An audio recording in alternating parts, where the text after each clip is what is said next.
Europe 1. 8h14 sur Europe 1. Bonjour Sébastien Chenu. Bonjour monsieur. Bienvenue sur Europe 1, député du Nord, vice-président du Rassemblement national et de l'Assemblée nationale.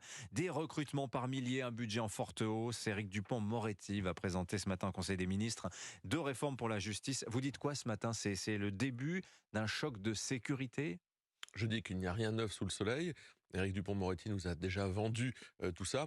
Mais moi, j'aimerais qu'Éric Dupond-Moretti soit un ministre de la Justice qui ne soit pas uniquement un comptable. C'est-à-dire qu'il engage une réforme de la justice pénale qui aille vers une justice plus forte, une justice qui soit plus exigeante et moins laxiste, pour tout vous dire.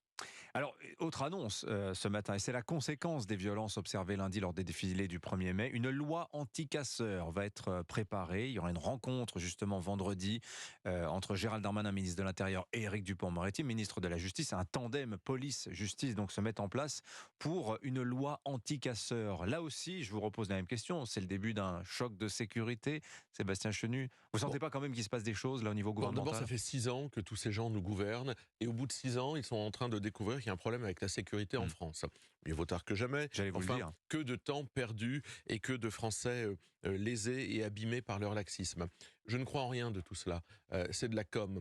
Quand on voit l'action de Gérald Darmanin, l'ensemble de ses déclarations, que ce soit le Stade de France, les OQTF qui devaient toutes être appliquées, bon, toujours 3% ou 4% d'OQTF appliqués, l'imam Hussein, qu'est-ce qu'on a eu encore, l'Océan Viking, les négociations ratées avec l'Algérie, aujourd'hui les Alpes-Maritimes qui sont submergées par les mineurs non accompagnés, les points de deal qui devaient tous fermer, rappelons-nous ça, il y a 1 an, la grande annonce de Gérald Darmanin, nous fermerons tous les points de deal. J'aimerais qu'on demande l'avis de nos compatriotes de Marseille, de Lille, etc., ou de Paris tout simplement. C'était aussi Stalingrad qui devait, évidemment, les histoires de drogue place Stalingrad à Paris. Enfin, tout ça, c'est de la com. Jusqu'à quand Gérald Darmanin va-t-il prendre les Français pour des imbéciles en pensant qu'à partir du moment où il dit quelque chose, c'est une prophétie qui va s'auto-réaliser? Non, en réalité, il parle, mais rien derrière. Et je vous donne rendez-vous, évidemment, l'année prochaine. Alors, il a accusé Gérald Darmanin hier en séance à l'Assemblée nationale pour la rentrée parlementaire depuis 15 jours. Il a accusé la France Insoumise de complicité avec les casseurs. Est-ce qu'il a raison sur ce point-là, selon vous, Sébastien Chenu, le ministre de l'Intérieur ? Aujourd'hui, on est face à un phénomène, évidemment, qui, dans les manifestations qui sont largement pacifiques, est confronté à l'arrivée de casseurs qu'on connaît. Enfin, le ministère de l'Intérieur nous dit on les connaît, on les a identifiés, et puis ils reviennent. Donc ça veut dire qu'à un moment, il faut faire quelque chose. Vous savez, par exemple... C'est l'objet de la loi anti-casseurs en préparation. Ouais, mais justement... mais que faire, Sébastien Chenu ? Qu'on s'inspire, par exemple, en Grande-Bretagne, vous avez, ça a été le cas avec les hooligans, il faut s'inspirer aussi de ce qui a été fait peut-être à l'étranger par certains. Eh bien, on a obligé des gens qui avaient été identifiés ou répertoriés ou fichés comme casseurs ou hooligans en Angleterre à pointer dans les commissariats. On empêche, évidemment, et il faudrait empêcher des gens qui ont des armes ou des armes par destination d'entrer dans les cortèges à partir du moment où on les fouille. Mais vous savez bien que c'est plus compliqué que ça. On non, sait que mais par exemple, les armes sont dissimulées plusieurs jours à l'avance. Oui, non, mais le fait de pointer des gens qui sont... Puisqu'on nous dit, on les connaît, on connaît leur mensuration, leur âge, on sait où ils habitent, la profession de leurs parents. Mais on va pas faire de la détention préventive. Non, mais les faire pointer au commissariat, c'est quelque chose qui a été essayé dans d'autres pays. Et je pense qu'il faut regarder, parce que si on ne fait rien, évidemment, il faut une action de justice qui soit beaucoup plus forte lorsqu'ils sont attrapés et condamnés. Il faut évidemment que la justice passe. Il faut dissoudre tous les groupes aussi qui se reforment. Hein. Regardez, à Nantes, des groupes d'extrême gauche ont été dissous. Ils se sont reformés depuis. Et il faut les dissoudre. Le ministre de l'Intérieur ne doit pas avoir la main légère.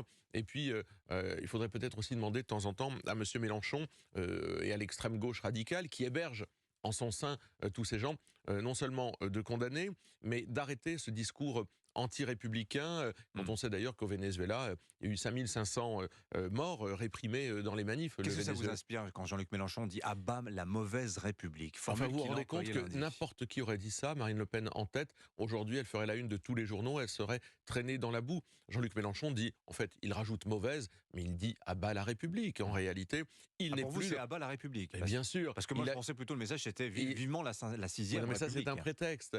Il ajoute évidemment un qualificatif. Pour vous, il n'est Mais pas républicain? Jean-Luc Mélenchon n'est il est pas sorti de républicain? l'arc républicain, Jean-Luc Mélenchon, et il le fait par provocation. Quand vous voyez que hier, par exemple, dans ses députés, Émeric Caron refuse d'applaudir la police dans l'Assemblée nationale, lorsqu'on a donné un coup de chapeau aux forces de l'ordre, tous les groupes se sont levés. Émeric Caron, député LFI, Donc vous refuse d'applaudir oui. volontairement la police. Donc vous aussi, Évidemment, Sébastien Chenu, jouez à ce petit jeu d'exclure les uns et les autres du cercle républicain, non, comme c'est le cas non, je prends note. Je prends note de façon factuelle. Je pense que ce sont les seuls, en fait, dans la vie politique, qui refusent d'adhérer à un certain nombre de valeurs de la République et qui appellent à l'insurrection. Parce qu'en réalité, les appels de Jean-Luc Mélenchon, ce sont des appels feutrés à l'insurrection. Il encourage, de par ce propos, tout ça. Mmh. Alors, pour rebondir sur ce que vous dites, vous faites un petit peu la leçon au ministre de l'Intérieur en disant: «Il devrait faire ceci, il devrait faire cela», mais Non, je re note ses échecs. oui, oui, Je liste ses échecs. regardez ce qui se passe en Italie avec Giorgia Meloni, par exemple, implacable sur les migrants lors de sa campagne électorale. Elle parlait de blocus maritime en Méditerranée. La réalité, c'est qu'aujourd'hui, elle recrée les structures d'accueil qu'elle avait démantelées. Bienvenue face à la réalité, Sébastien Chenu. Que se Non, passerait-il si le Rassemblement national était au mais pouvoir d'abord, sur ces questions de casseurs, sur ces questions d'immigration, sur ces questions de sécurité? je vous rappelle que lorsque c'était Matteo Salvini, il y avait des résultats sur l'immigration. Matteo Salvini avait obtenu un certain nombre de résultats. Nous, on a une proposition de loi d'ailleurs qu'on soumettra à référendum aux Français pour savoir exactement où on va, que ce soit sur la capacité à entrer sur le territoire, Donc comment là, on vous parlez acquiert. d'immigration, hein, on Oui, parle bien de sûr. sujet Mais immigration. bien sûr, parce que D'accord. nous considérons que le lien est très fort entre immigration et insécurité. Sur l'insécurité, je vous ai fait un certain nombre de propositions, dissolution, pointage au commissariat, le fait d'avoir des sanctions pénales beaucoup plus fortes. Ça, c'est sur la sécurité. Sur l'aspect migratoire dont vous me parlez, oui, je pense qu'effectivement, il faut un moratoire sur l'immigration, arrêter l'immigration. On voit aujourd'hui, j'en parlais tout à l'heure, que les Alpes-Maritimes sont submergées de mineurs non accompagnés. Mhm. Enfin,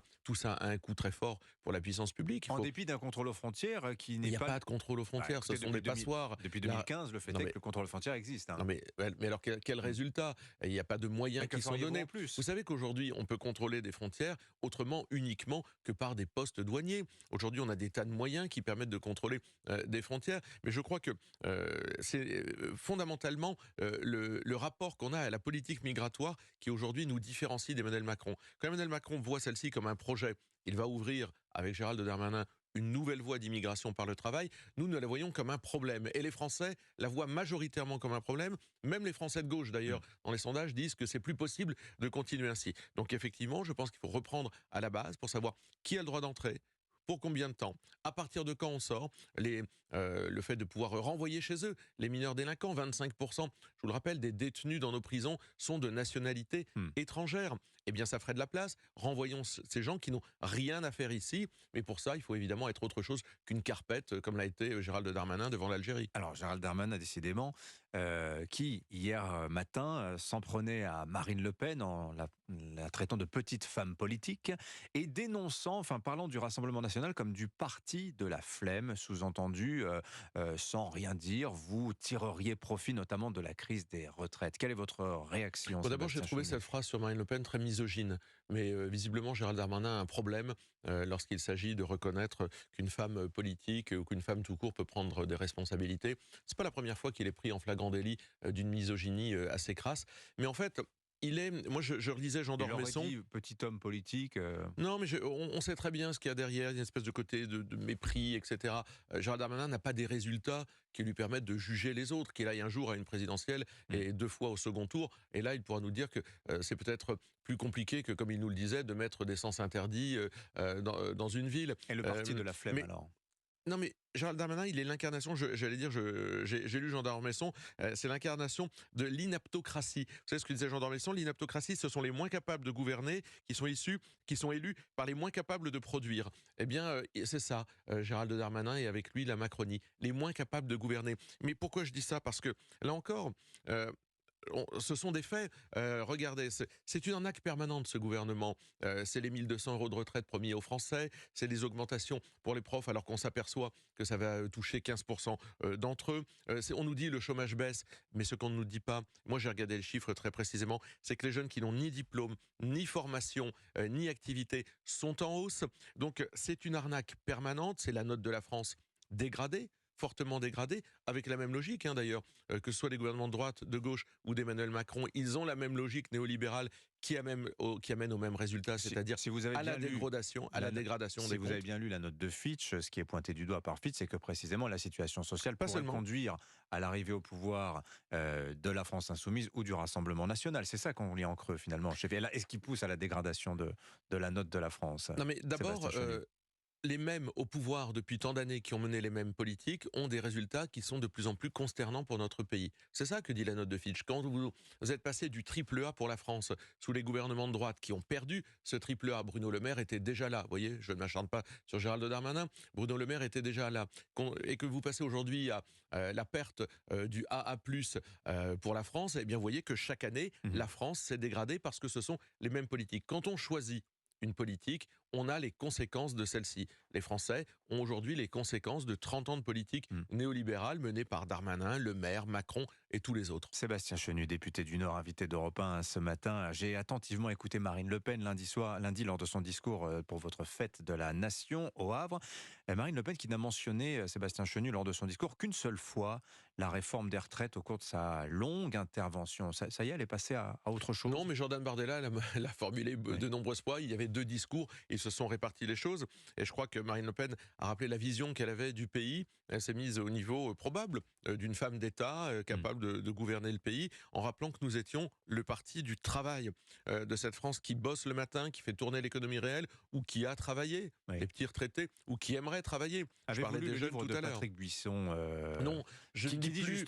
qui dit justement, pardonnez-moi, mais je le dis pour les auditeurs, que précisément le Rassemblement national, s'il y a un parti dans le spectre politique français qui devrait faire la réforme des retraites, reporter l'âge légal de départ à 64 ans, parce que ses électeurs sont des actifs et qui ont en fait techniquement intérêt à ce report de l'âge de départ, Je ne c'est le vois pas en quoi Rassemblement ils ont national. intérêt. D'ailleurs, 93% des Parce que actifs par système répartition, sont opposés à cette réforme des ça ne peut se retraites. solder que par une augmentation des Non, cotisations. je ne lis plus Patrick Buisson depuis qu'il s'est planté, c'est-à-dire à peu près à toutes les élections qu'il a commentées. Donc j'en ai marre de lire les propos donneurs de leçons qui à chaque fois vous indiquent le Sud au lieu de vous indiquer le Nord. Donc non, je ne l'ai pas lu. Moi, ce qui m'intéresse, c'est de travailler à préparer l'alternance. L'urgence, c'est l'alternance. Les Français n'en peuvent plus. Le plus tôt sera le mieux. Le président de la République nous met dans des impasses, abîme la situation économique, sociale, politique, démocratique du pays, en tout point. Il n'y a pas grand-chose qui tourne bien dans les dossiers portés par la Macronie. Je ne vois pas bien en quoi la vie des Français s'est améliorée. Nous, avec Marine Le Pen, on fait le choix d'une autre politique qui est fondamentalement différente. Lorsqu'on propose de baisser la TVA sur les produits de première nécessité, j'ai regardé aujourd'hui les chiffres sur l'Espagne, avec la TVA à 0% sur les produits de première nécessité. 90% de cette baisse de TVA, finalement, est renvoyée dans du pouvoir d'achat pour les Espagnols. Ça fonctionne. Et ils sont dans la zone euro. Ça fonctionne. J'ai une dernière question pour vous, Sébastien Chenu.